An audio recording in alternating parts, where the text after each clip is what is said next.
کا ذکر ہے۔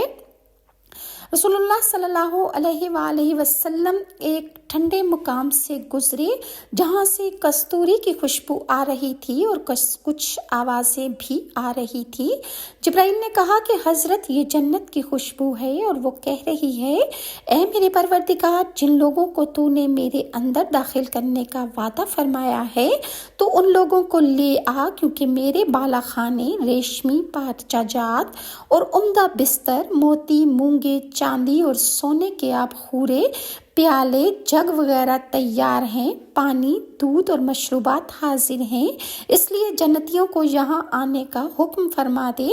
اللہ تعالیٰ اس کے جواب میں فرماتے ہیں کہ ہر مسلمان مومن مرد اور عورت جو مجھ پر اور میرے پیغمبروں پر ایمان لائیں گے اور نیک عمل کریں گے، شرک نہیں کریں گے، میرے سوا کسی دوسرے کو مشکل